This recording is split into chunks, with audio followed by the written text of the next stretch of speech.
Selamat pagi, perkenalkan nama saya Bernadetta Maria Siveltrelli.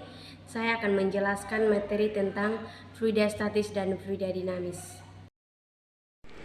Materi fluida statis dan fluida dinamis. Yang pertama, pengertian fluida statis. Fluida statis atau disebut juga dengan hidrostatis adalah zat fluida yang dalam kondisi tidak bergerak namun tidak ada perubahan kecepatan di antara partikelnya.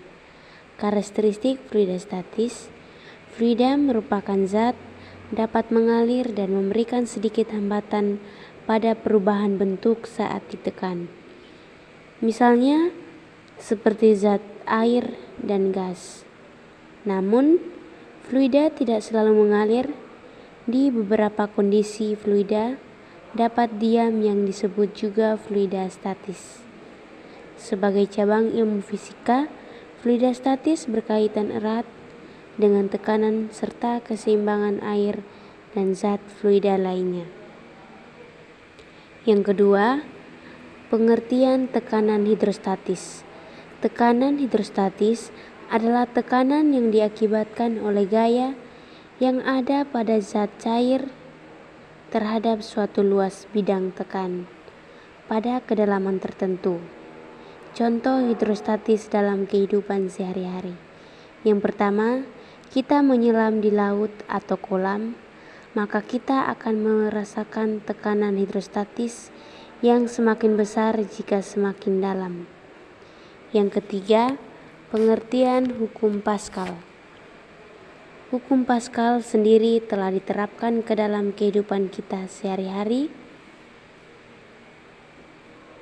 lewat beberapa teknologi. Contohnya seperti pompa hidrolik, rem hidrolik. Kenapa hidrolik? Ilmu ini memudahkan kita untuk menggerakkan beban tanpa memerlukan energi yang besar. Yang keempat, pengertian hukum Archimedes.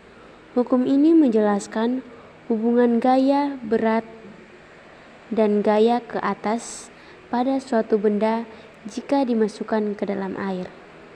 Hukum Archimedes berbunyi, sebuah benda yang dicelupkan seluruhnya atau sebagian dalam zat cair akan mengalami gaya ke atas yang besarnya sama dengan berat zat cair yang dipindahkan oleh benda tersebut.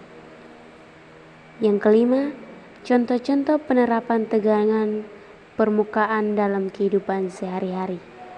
Yang pertama, nyamuk tidak tenggelam dan dapat berjalan di permukaan air. Yang kedua, laba-laba juga tidak tenggelam melainkan dapat berjalan di permukaan air. Yang ketiga, mencuci pakaian dengan deterjen akan lebih mudah mengangkat kotoran dibandingkan dengan air biasa. Yang keempat, air di atas daun talas membentuk bulat-bulatan seolah-olah tidak menyatu dengan daun talas. Yang kelima, air yang menetes dari kran akan membentuk bulat-bulatan.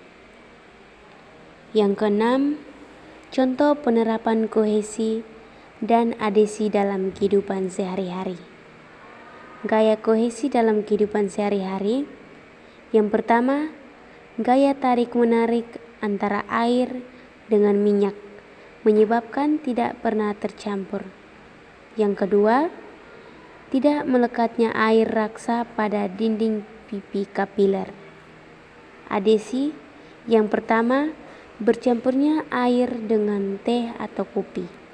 Yang kedua, melekatnya air pada dinding pipa kapiler. Yang ketiga, melekatnya tinta pada kertas. Yang keempat, melekatnya kapur pada papan tulis. Yang kelima, semen melekat pada batu dan pasir. Yang ketujuh, makna fluida dinamis. Fluida dinamis adalah fluida yang bergerak dengan ciri-ciri sebagai berikut. A. Fluida dianggap tidak berkompresibel. B. Fluida dianggap bergerak tanpa gesekan walaupun ada gerakan materi atau tidak mempunyai kekentalan. C. Aliran fluida adalah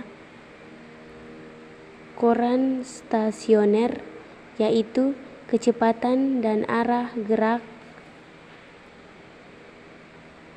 partikel fluida melalui suatu titik tertentu selalu bersifat tetap. D. Tidak bergantung pada waktu atau tunah, artinya ialah kecepatan konstanta pada titik tertentu dan membentuk. E. Aliran lamineral atau berlapis. Yang kedelapan, hukum kontinuitas dalam kehidupan sehari-hari. Yang pertama, Spraysinghe. Kendaraan yang lama tidak dicuci akan meninggalkan kotoran. Apabila dibiarkan dalam jangka waktu lama, kotoran tersebut akan semakin sulit untuk dihilangkan. Yang kedua, roket. Roket dapat terbang membutuhkan daya yang besar. Pada kondisi awal, roket tidak terjadi perubahan luas. Dengan proses pembakaran menghasilkan panas dan meningkatkan suhu yang sangat tinggi. Yang kesembilan, hukum Bernoulli dalam kehidupan sehari-hari. Yang pertama, tangki bocor. Yang kedua, menekan selang air. Yang ketiga, gaya angkat pesawat. Yang keempat, cerobong asap. Sekian dan terima kasih.